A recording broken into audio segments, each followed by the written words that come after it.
हजारों साल नरगिस अपनी बेनुरी पे रोती है, बड़ी मुश्किल से होता है चमन में दीदावर पैदा। अल्लामा इकबाल का ये बहुत ही मशहूर शेर है और आज ये शेर मैंने माननीय श्री मान्यवर काशीराम जी के जन्म दिवस के उपलक्ष्य में पढ़ा है। नमस्कार साथियों, मैं रत्ना वोरा। आज हम काशीराम जी के बारे में कुछ बात करना चाहेंगे। 15 मार्च 1934 में पंजाब के रोपर ज़िले के खवासपुर गांव में एक चमार परिवार में काशीराम जी का जन्म हुआ।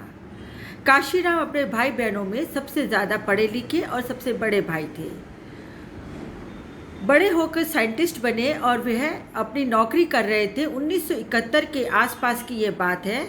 तब अचानक ही एक दिन उनके किसी भी तरह के नोटिस के बिना बाबा साहब अम्बेडकर के जन्म दिवस के उपलक्ष्य में जो छुट्टी दी जाती थी उसे कैंसिल कर दिया और बस इसी बात से नाराज़ होके काशीराम जी ने वो राह पकड़ ली जिससे आज काशीराम जी बहुजन समाज के नायक, महानायक और मान्यवर कहलाते हैं। मान्यवर काशीराम जी ने 15% और 85% के सिद्धांत को जनता तक पहुंचाया। उनका कहने का अर्थ था कि जिसकी जितनी संख्या भारी उतनी उसकी हिस्सेदारी। यह उन्होंने नारा दिया था। वोट हमारा, राज तुम्हारा नहीं चलेगा।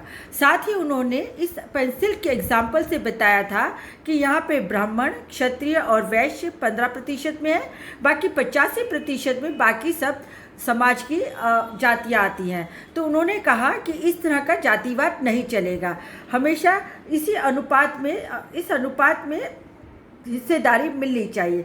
सबको अपना अपना बराबर का हक उनकी जनसंख्या के हिसाब से मिलना चाहिए। इस सिद्धांत को काशीराम जी ने आगे बढ़ाया और फिर इसी सिद्धांत के चलते हुए उन्होंने बहुजन समाज पार्टी की स्थापना 14 अप्रैल सन 1984 में करी।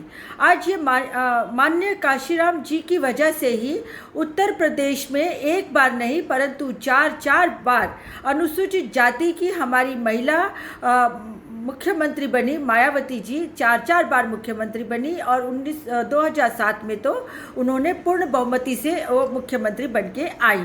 तो कहने का मतलब यह है कि मान्यवर काशीराम जी ने छत्रपति शाहू जी महाराज, ज्योतिबा फूले और बाबा साहब आम्बेडकर, पेरियार जैसे महानायकों के विचारों को आगे बढ़ाते हुए हमें एक दिशा दी और आज उसी दिशा पे चलते हुए एक बहुजन समाज अपनी एक अलग पहचान बना पाया है।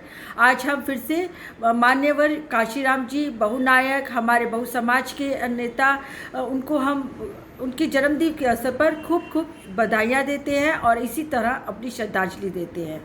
जय भीम, नमस्कार।